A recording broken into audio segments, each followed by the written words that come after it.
อัปเดตสวนพี่น้องเอ้ยนี่สวนมัก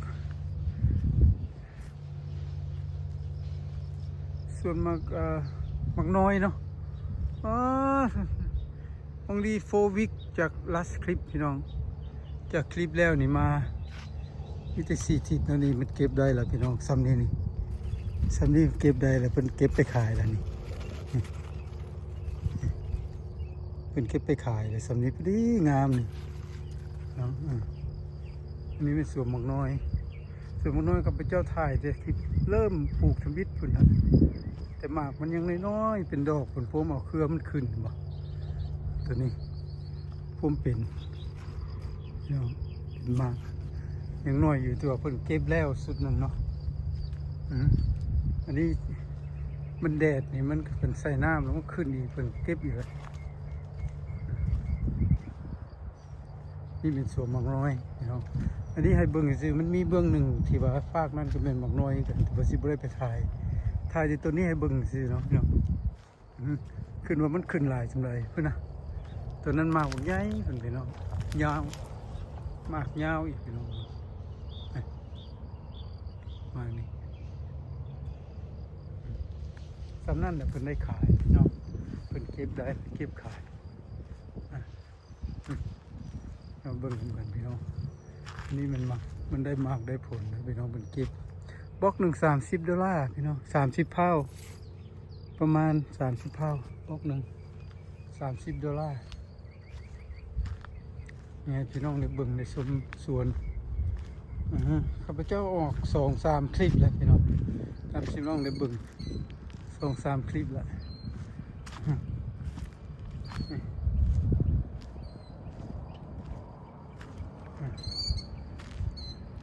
ส่วนมักน้อยตัวนี้ยาวสุดพุ่นมันได้ขายแล้วพี่น้องเก็บเลยจะหน่อยเก็บคู่มือเนาะเพื่อมื้อนี้ก็ได้10-20 คู่มื้อหน้าก็ได้10-20 คู่ไปซั่นอันนี้มันมักใส่เบิ่งให้เบิ่งมักใส่เด้อพี่น้องเด้อมักใส่แห้งเป็นหลายลูกมักใส่บ้านพ่อใหญ่เฮาสวนเพิ่นก็ใกล้เรือนยนต์ค่ะแต่เทื่อก็มียนต์ลงตลอดเนาะก็มาถ่ายพี่น้องได้เบิ่ง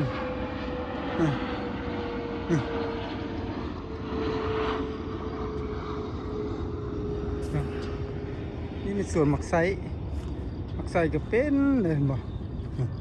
หมากบักใหญ่หมากบักใหญ่เลย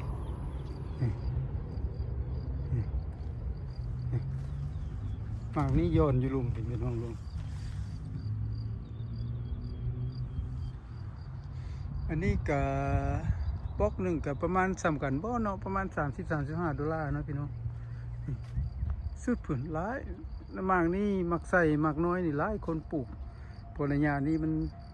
เป็นราคาเนาะพี่น้องอีกเดือน1-2 เดือนมันก็บ่เป็นราคาแล้วเพราะคนเก็บหลายระยะนี้พวกผู้ใดเก็บได้เก็บก่อนแล้วก็เป็นราคานะพี่น้องนี่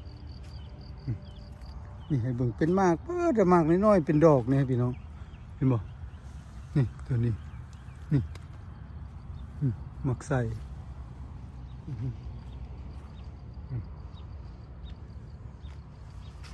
นี่เป็นส่วนมักใส่พี่น้องมาให้พี่น้องได้เบิ่งได้ชมพอประมาณเด้อพี่น้องเบิ่งชมน้ำกันนี่เป็นสวนอยู่เมืองเฟสโนพี่น้องได้เบิ่งได้ชมหมากมันก็ซ้อนกันขึ้นเนาะเพิ่นเก็บหมากใหญ่มันออกหมากน้อยมันก็เป็นซ้อนขึ้นนี่หมากน้อยมันเป็นซ้อนกันขึ้น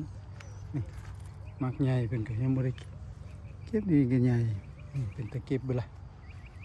พี่น้องนี่ได้เบิ่งได้ชมยาวสุดเหยียดงามบ่พี่น้องลองได้เบิ่งได้ชมเหมือนกันนี่ยาวสุดทุกคนเป็นดอกเป็นมากขึ้นเลยให้พี่มองได้เบิ่งไกลๆเนาะอันนี้เป็นสวนมักไส่เด้อพี่น้องเด้อสวนมักไส่ผมกำลังเก็บได้ตลอดอันนั้นยามนี้นะ เพราะมันสวนผลกว้างเนาะสวนกว้างแล้วก็เดือเก็บตัวใดบ่งามมันก็ทิ้งเนาะก็ล่อมาใส่เก็บแล้วก็มาถอกใส่บล็อกแล้วก็เอารถมาหับเอาเนาะรถมาหับเพิ่นก็ไปส่งเข้าบริษัทเนาะอันนี้แม่นมันปลูกพิเศษของแม่ใหญ่ห้าวเพิ่นปลูกขายตลาดเพิ่นน่ะนี่มีพักแบบว่าเป็นเบี้ยบัวสีไข่เพิ่นก็ปลูก2 คูเนาะพอได้ตัดขายอันนั้นแม่นมักแตงเพิ่นเนาะผักบัวผักเทียมมีอ้อยที่นี่เป็นปลูกอ้อยเนาะผักบัวผักเทียมเพิ่นก็ตัดไปขายไปแล้วเนาะมันแก่มีมักแตงมักมูน้อยเบิ่งมักมูน้อยมันก่อนพี่เนาะเนี่ยปลูกมักมูเนาะนี่มักมูน้อยมักมูน้อยอันนี้แม่มาเนาะมักแตงเนาะมักแตงเลือดินคือได้ถ่ายพี่น้องในเบิ่งนี่เป็นมากเบิดเลยลามแบบปุ๊บนี่ยาเราเก็บไปขายตลาดก็ได้ขายเศร้าขายแรงเนาะนี่เป็นสวนพญาเฮาเด้อพี่น้องเด้อเขาบอกว่ามื้อนี้มาอัปเดตสวนมักน้อยอีกพี่น้องสวนมักน้อยมักใส่พี่น้องโอ้เครือมันขึ้นเต็มบัดนี้เห็นบ่ดอกมันบ้าหลายๆพุ่นเนาะเต็มเบิดเขียวกุ๊บบัดนี้เพิ่นเก็บได้หลายแล้วเดี๋ยวนี้พอมากมันใหญ่เห็นบ่มากมันย้อนทับซ่าบ่งามๆนี่บ่เก็บไปขายได้บล็อกหนึ่ง35 ดอลเนาะนี่มียุนลงมาอีกแล้วพี่น้องยุนลงมาตลอดที่บ้านพญาเฮาใกล้เดินยุนนะพี่น้องเป็นดอกเป็นหมากชั้นหมากในนี้มันบ่งามมันบ่งามเพิ่นบ่เอาบ่ซื้อนี่แต่หมากมันงามในนี่เพิ่นเอาไปขายได้โอ้แมงไหม้หลายอัปเดตให้เพิ่นประมาณ3 ทิศพี่น้องบ่ได้มาจากโตทั้งบิดนั่นคือมันทิศ2 ทิศเนาะนี่เพิ่นเก็บขายได้พักหลายแล้วมันยังเป็นกุ๊บอยู่เห็นบ่ซ้อนๆกันขึ้นนี่มันเป็นมากใหม่กุ๊บขึ้นนี่บ่เป็นดอกวันนี้เพิ่นก็เก็บคู่ทิศอ่ะพอเก็บมันหลายเด้เก็บ4-5 คู่10 คู่ไปซั่นแล้วก็ต่อไปแล้วก็เก็บมาเก็บใหม่อีกอันนี้มันหมอกน้อยพี่น้องนี่ส่วนหมอกน้อย